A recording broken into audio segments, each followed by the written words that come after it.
Aw, Remedy had his own little congratulations Shinji moment. Everybody in a circle congratulating him and clapping their hands. But now this is my thoughts on the finale of That Time I Got Reincarnated as Slime, Season 2, Part 2. So let's jump into it. So yeah, opening up the episode, obviously Clayman is charging up. At some point, they end up having this kind of realization that, yes, he looks like he's going to be fleeing, or he's trying to flee. So he's going to create this big, huge explosion and then flee from that.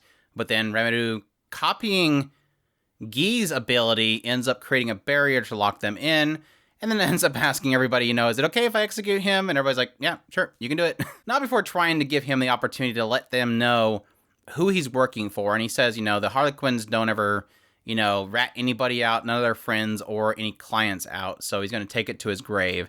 And claiming that he is a deathman, that he's going to just come back anyways. But Remedy's like, no, you're not going to come back from this. He's going to basically absorb him entirely using his ability. And as he's absorbing him, you get this little brief moment where Clayman's kind of thinking to himself, I should have listened to Laplace. I should have been more careful. Doesn't want to die, and then he ends up getting absorbed anyway. So that finally puts an end to Clayman and his desires. At least we think. There was a mask left behind. Who knows what'll come from that? But I think that was just a symbolism of the Harlequins themselves. So, but yeah, as desired, this ends up gaining him the acknowledgement of the Demon Lords. And a very interesting little post-meeting ends up happening as they all kind of gather around again. And Demon Lords start dropping like flies. We end up finding that Frey has decided that she is going to drop her title and become a servant of Milim. Obviously, Milim doesn't like this because Milim doesn't like, having to lead anybody. You kind of got that sense from her people at some point. But yeah, essentially, Frey wants to become a servant of Milim and drop her title. Additionally to this, Carrion also wants to do the same. He wants to drop his title and become a part of Milim's group. Frey ends up saying that the reason that she wanted to do this was because she feels like, especially after watching this fight, is that she's too weak to be a Demon Lord. Whereas on Carrion's side, it was more of an aspect that he was defeated by a Milim and feels that he should serve underneath her. But also it seems like there's a little bit of an aspect of kind of forcing her to have to take care of his people. So with this in mind, and the fact that we just lost, obviously, one Demon Lord, we're down to 8 Demon Lords now, so they have to kind of create a new name. But before this, we also did get a confirmation that this maid that was behind Valentine was the actual true Demon Lord, which I think was pretty obvious to begin with, but we'll go with it anyways. It seems like Vildora kind of rushes up there and says, hey, she's actually a Demon Lord. And then she's like, that was supposed to be a secret. So apparently nobody was supposed to know that she was the Demon Lord and that this guy was basically a proxy for her. What can I say? Luminous Valentine has instantly became probably waifu of the show. I mean, Milim's up there, but I mean, just a great introduction. She's got the Goth Lolita thing going on. She's heterochromia. She's obviously powerful. She's got a little bit of tsundere in there.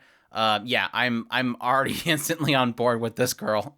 Just a great introduction for her. But yeah, she comes to the table as well.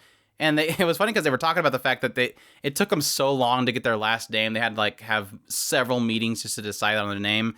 So coming down to 8 kind of upsets them because they're going to have a bunch of meetings again. But of course, everybody says, no, Remedy's great at making names, so let's make him do it.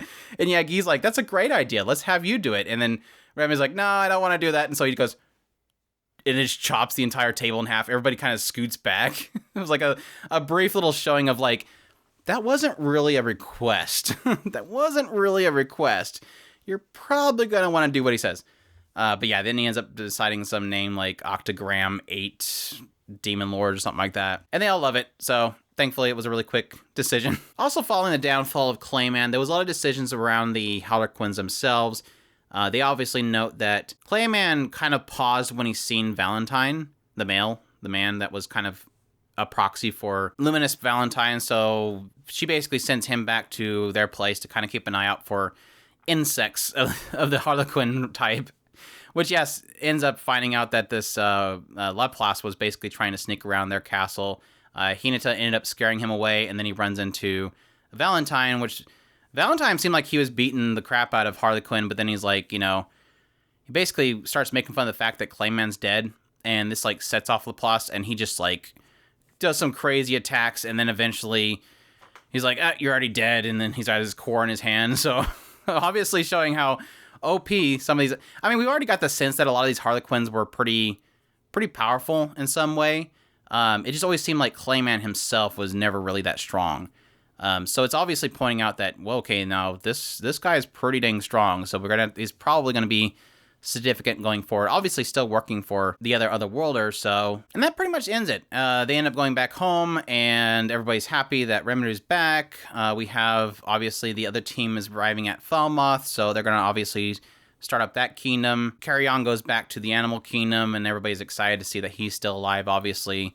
They didn't know. And it pretty much wraps it with Remenu kind of recounting the fact that he, obviously died in this other world and came here and met so many people and built this nation, and that, again, this is the people that he wants to protect. He wants to get stronger in order to protect these people, and that they were going to have a new age of demon lords going on, obviously, because he's kind of gained their trust and their respect, in a sense, going forward. So overall, just a very solid ending to it. Like I mentioned in the last impression, wasn't too impressed by Clayman at all. I wasn't really expecting to. I kind of overhyped myself for the meeting itself, but it turned out to be a pretty cool meeting in the end.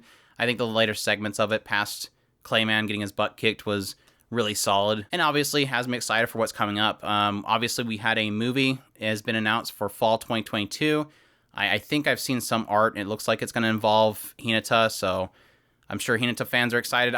I'm not a huge fan of Hinata, so I'm sure they'll pull out some really cool storytelling for it, so I'll probably still enjoy it in the end, but I think that's all I really need for Hinata. I just need more to really do with her, and less of the I won't listen to you what you have to say kind of thing. But yeah, at this point with him pretty much making buddy with all the demon lords and no real enemies ahead of them that are really that strong. I mean, we basically befriended all the people that I had in my mind as being the next threat, and so all this really leaves me at is wondering, okay, so we have Hinata, and then who else?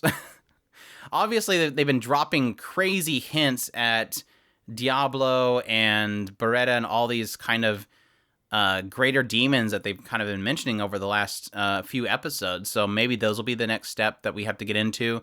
But as regards to the threats, Hinata's really the only one that we see at the current moment. So I am really curious as to what direction we're going to go from here. Now, granted, the plus side to that is that I don't feel like I need something tomorrow. I feel like we've concluded a story, and then we can reveal what's to come when the story continues, which is kind of refreshing for series like this to have that feeling that I don't need the next episode because something's been left hanging. But yeah, overall, fantastic final episode. Like I said, wrapping things up and putting a nice bow on it. Definitely looking forward to the movie whenever that comes around next year. But as it stands now, that's my thoughts. I hope you guys enjoyed my weekly impressions. I thank you guys for joining me for it. Even though I was a little bit late to it, I had to get caught up. But yeah, as always, let me know down in the comments what you thought of this episode. Subscribe if you haven't already. Share this video if you can. Support us on Patreon if you can. And we definitely appreciate everybody that does. And y'all take care.